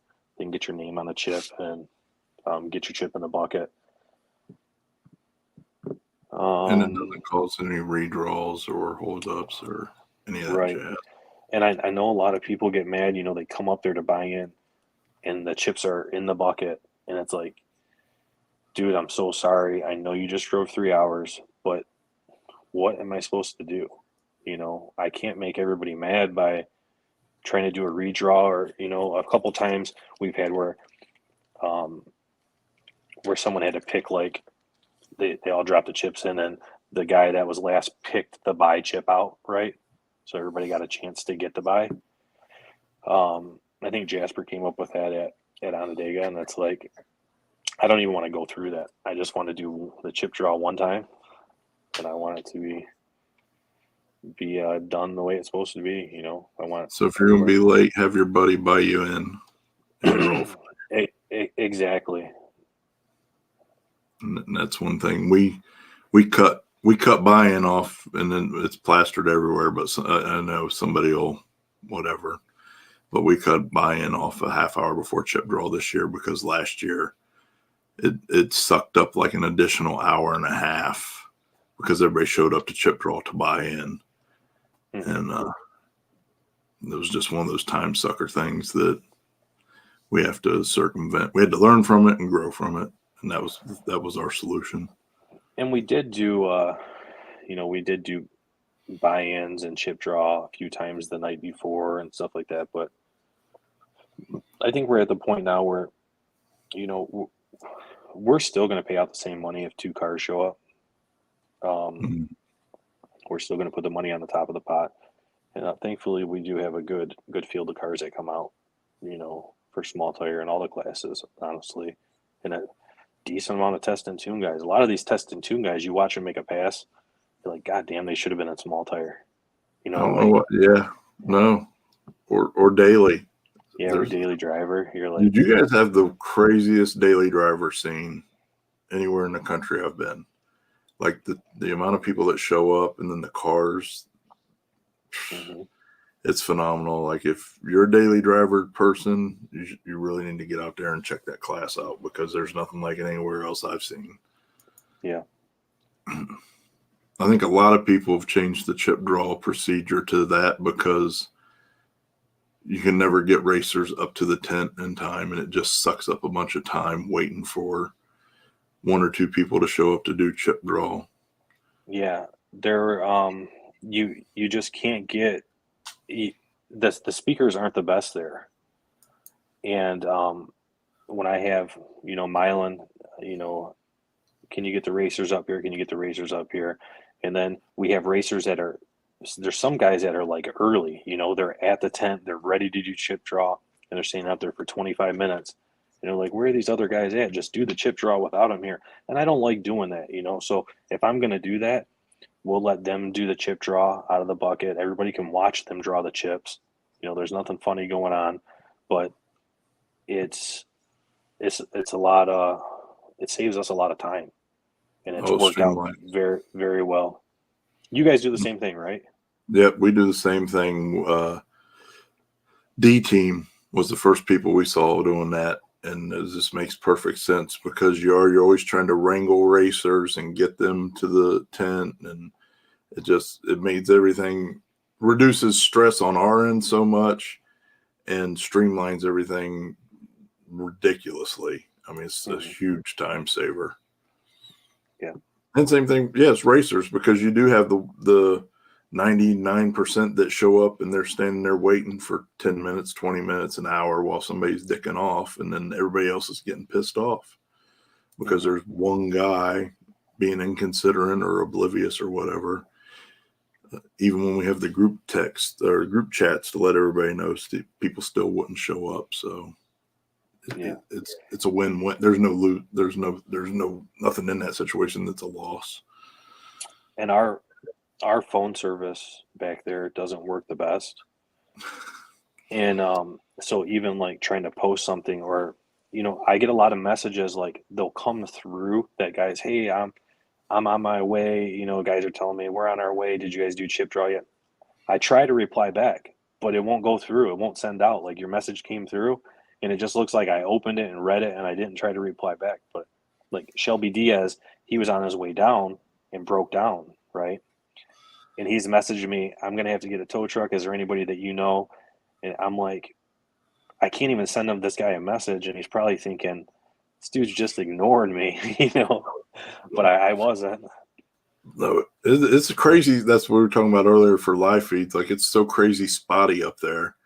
You can be in one area, 20-foot diameter, and have absolutely nothing. And you walk outside of that little circle into another little 20-foot diameter area and have perfect circle service. Mm-hmm. But it won't be that same way 5 minutes later. I don't know. It's weird. I noticed that when a lot of people there, it get worse. But yeah. At the end of the night, it gets way better. Yeah. Yeah. So like if there's a ton of people there, it doesn't seem to work that great. And as earlier in the day or way later in the evening, it starts working again. Yeah. There's only so much bandwidth, so the more people sucking it up, the less everybody gets. Mm-hmm. Yeah, no, I think Saturday will be good. Hope everybody comes out, has some fun. With all this rain we've been getting, a lot of good races that I look at.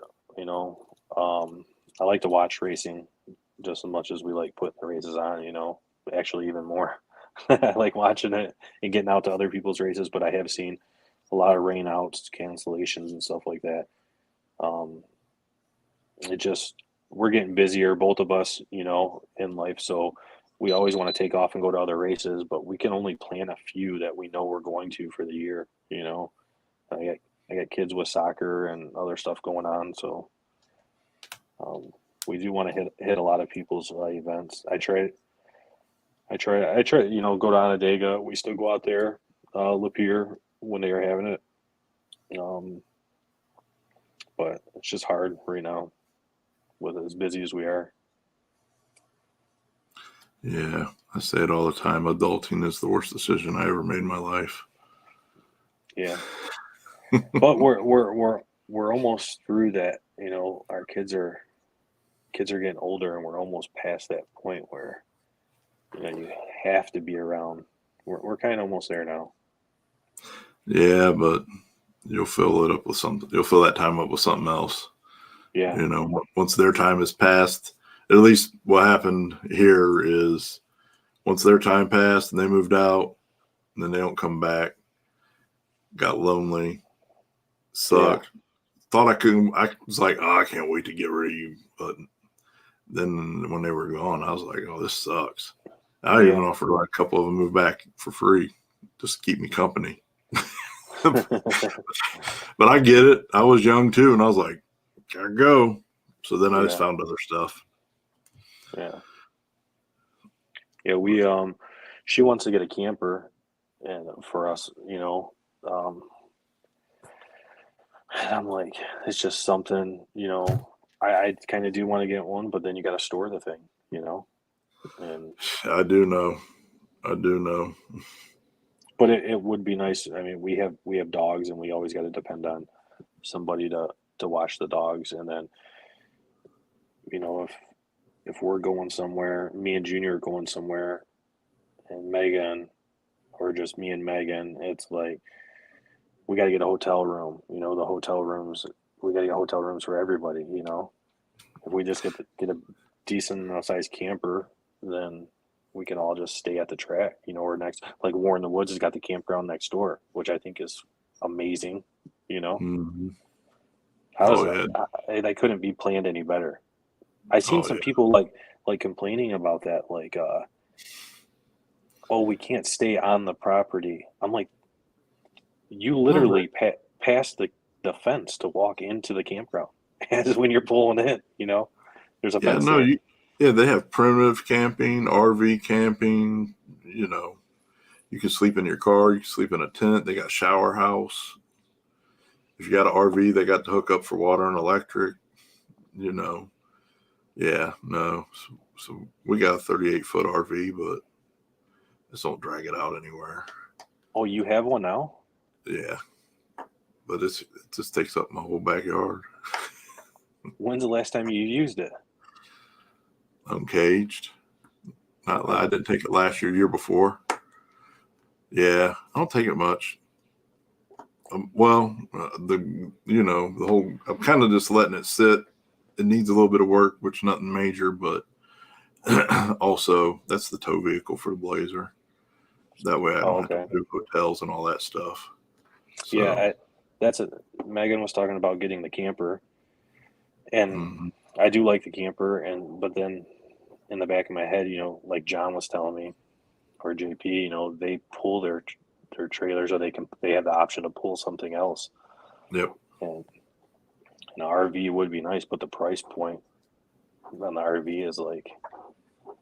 Well, good thing is you can catch an old one with low miles cheap. I know, but then you look at the new ones, and then you don't want an old one. Yeah, but you just gotta weigh out the costs. You know what I mean? I mean, they'll finance you like $300 a month for 50 years on one too, but yeah, I'm not about that life either. We bought a used one, had a little bit of fire damage, no big deal, easy to fix, and I got all the stuff to fix it. I just need time. But I mean, it's still mechanically, it's perfect. It's typically what happens is, you know, if Megan can't go to the race, then it's just me and Junior. I'm like, all right, I'll drive there, you drive back. Junior sleeps all the way there, and he sleeps all the way back. It was good work if you can get it. I'm pulling over at every rest stop buying ice creams and all kinds of stuff, trying to stay awake. I don't know what it is. It's about coming home. I could drive all the way there, stay there for the whole event. It's as soon as you get in the car to come home, man, I get tired. Because you've been all day doing the thing, you know what I mean? And now you've been up 23 hours, 24 hours, 20 hours, and you're driving, and it's over. It's a wrap. I drive as long as I can. I pull over to a rest stop, and I'll sleep for whatever. You know, I left Milan last time. I pulled over at like 1:30, and then somebody called me at 3 or sent me a text message at 3:30, and I was connected to the Bluetooth, and it was so loud through the speakers. I was like, well, I guess I'm going home at 3:30. But the crazy thing is that if you're at home, you just sit up, you know? Mm-hmm. You get in the car, you just want to go to sleep.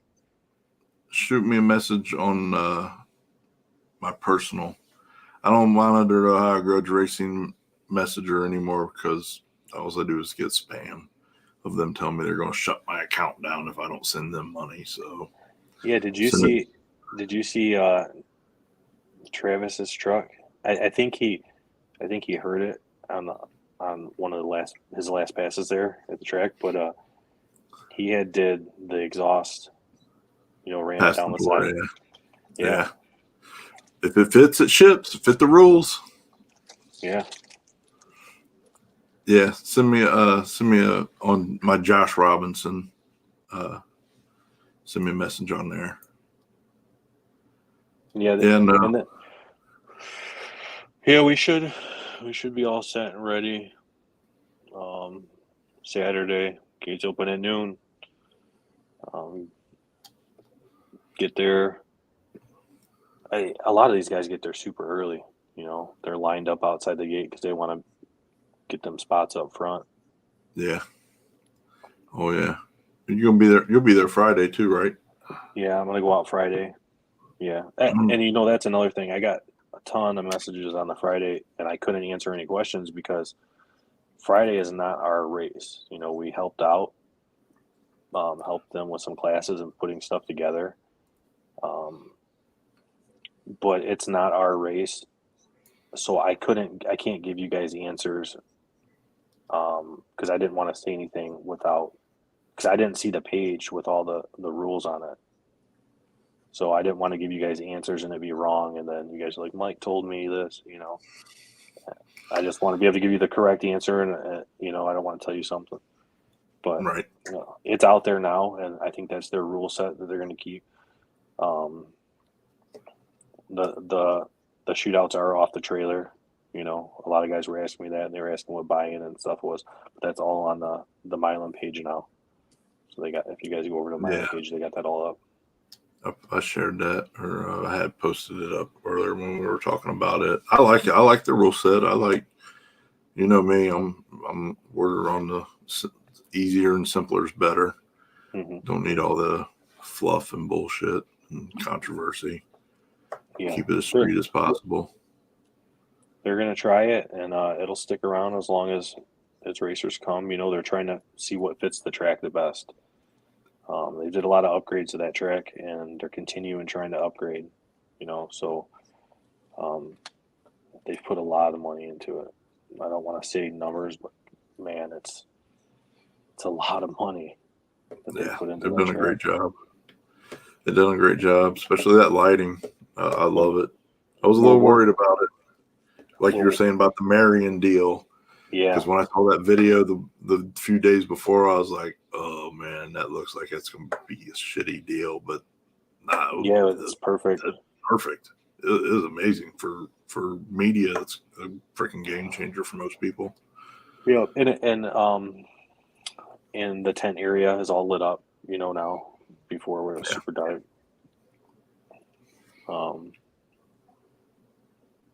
Should be a good time. It's always the fun day of the month for us, to see everybody come out. See, the cars never let us down, man. Someone's always does something wild, Oh yeah. Mac TV guys always put a show on. John always puts a show on.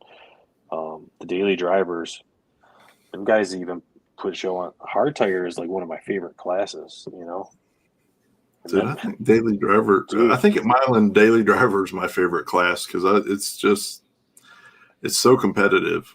It's crazy. It's crazy how competitive that class is. The hard tire cars. Yes, dude, I can't believe how they run. Joe Davis Pro Mod wheeling. Dude, that truck is so fast. Yeah, that truck is on a hard tire. Militant. Their car super fast on a hard tire, man. Like, yeah, they both made huge progress over the winter. It's Dylan's dad or his uncle. His car rolls out, man. Yeah. Oh, yeah. Them guys are pretty wild. They're wait till you see what they've done. He sent me some messages like that he was still waiting for some upgrades stuff that he was doing or whatever. But it was Dylan didn't make it up for the World Series race, and it was like his dad, his uncle, and his cousin, and his cousin came up to me and he's like, "My cousin knows you." And as soon as I seen him, I'm like, Dylan, must be your cousin because they look. You're large. Yeah, you're large. They all look alike. But they're cool guys. They're all good people. Yeah, they're all great. It's a good deal. Anything else you can think of? We'll let everybody get off of here. No, that's about it. To see you guys Saturday. Everybody be safe. Hope for this good weather, like they're saying. And it's going to be a good payout. $3,000 on top is typically a 30-car field. I know there's other races going on, so we may not have some guys that typically would be here, but I figured the $3,000 would make up for them guys to still keep a good pot. Well, that is good, and it's not the thing like that I like that you do is it's $3,000 on top no matter what. Yeah. A lot of these guys you'll see they'll post up a big dollar amount and then in small letters based on such car count. And then the based on such car count buy-in money equals that big amount. They're not putting anything in on top and it's all fluff and bullshit on a flyer. Not that any of those races that are happening this week are that at all. I'm not saying that at all. I'm just in general, you do see that a lot, and that's one thing I do like about you guys is you always just throw money on top plus buy-in, and people can know what they're getting. Yeah, you want to, a lot of racers that I talk to, they need to make it. It needs to be worth their time, and I get it. It's extreme. These guys work their ass off, and it needs to be, and that's like with Big Tire. I couldn't get the Big Tire cars. Not saying they're not out there. I just couldn't get the Big Tire cars there, and even when we put $1,500 or $2,500 on top of the pot, it costs them guys so much money. You're not saying that doesn't cost small tire guys, but just the Big Tire guys, it always seemed like they came out in stackers and bigger trailers and stuff like that, and it just wasn't appealing to them. I couldn't figure out a happy spot, instead of giving them something bad or it being bad. If they show up, we'll do the run once you run class, Big Tire class. We'll always do it. There's always a spot there. If we got 6 cars, you know what I'm saying, 4 to 6 cars that want to do it. Hell, we'll do it with 2. I'll throw a little something on top with 2 cars, but we want it to be the best shootout we can for them. Yeah. Well, needs to be a win-win and within the bounds of reality. I have had some outrageous conversations about that, but yeah.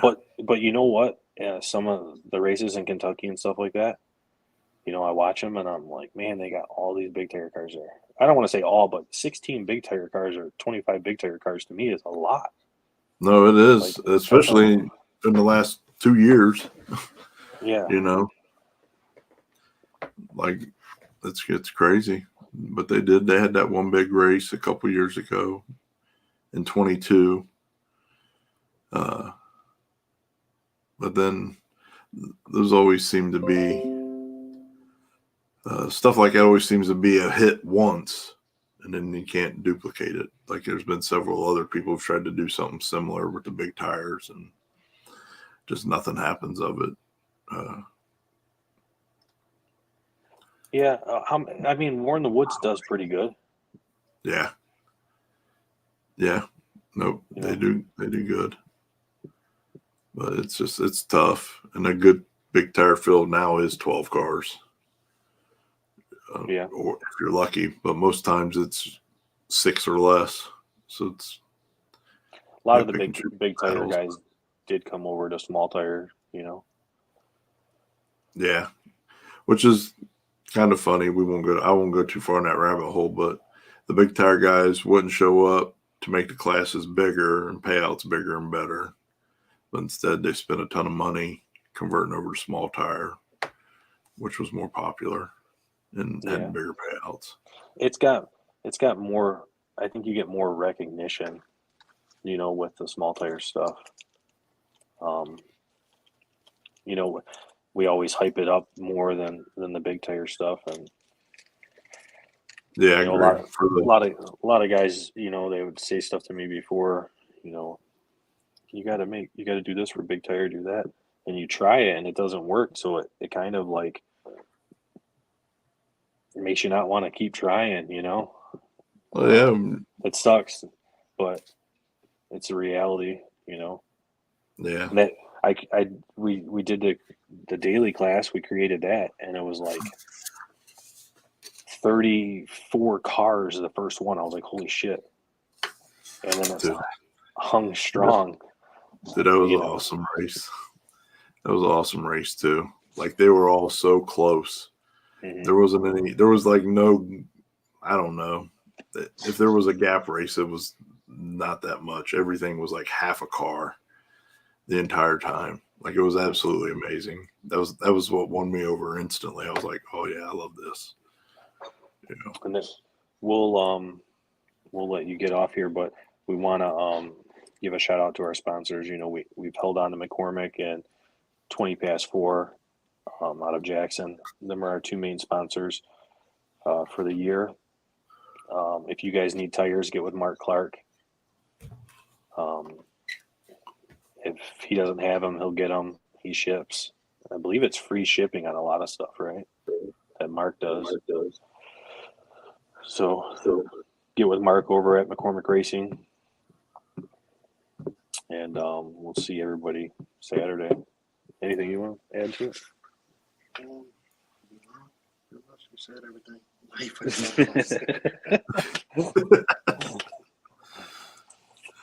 All right, guys. Video out tomorrow. Yeah, Junior's going to drop a video tomorrow. A little short snippet. Other than that, yeah, we'll see everybody Saturday. We're going to have fun. It'll be a nice day. All right, guys. Thanks for coming on and letting everybody know what's what and updating everybody. Appreciate you guys. And depending on how work goes, I'm like to come up Friday, but I'll definitely be there Saturday, but maybe I'll come up Friday. Yeah. Too, and have some fun. Yeah, we're going to go out there, check it out, and help out if needed, you know, but should be a fun time. I think a lot of these guys that around here that don't come to the backside are going to show up on the front side. You see some gangsters on the front side.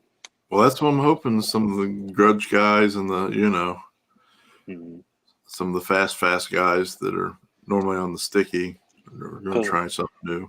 A lot of these guys still carry the slicks around, and like his dad, he still, if he goes out there and doesn't get down on the radial, he's got slicks in the trailer. So he'll bring the slicks out and put them on, and the car will go down like clockwork, you know? Yeah.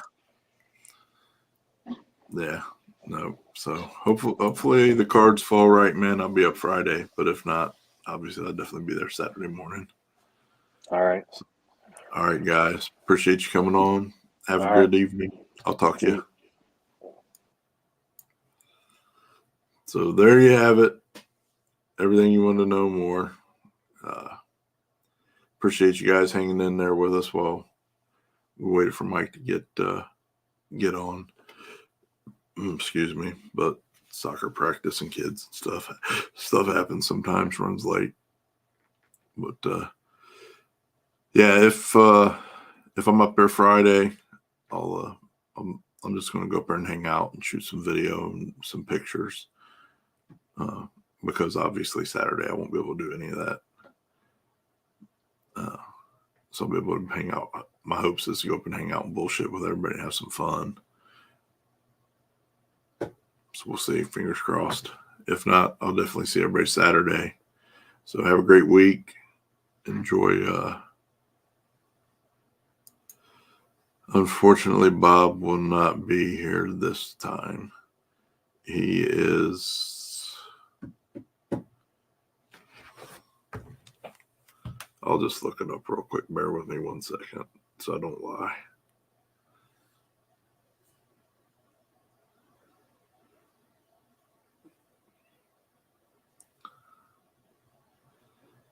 He's at Battle Beyond 660 in Dryersburg, Tennessee, is where he will be on the 18th.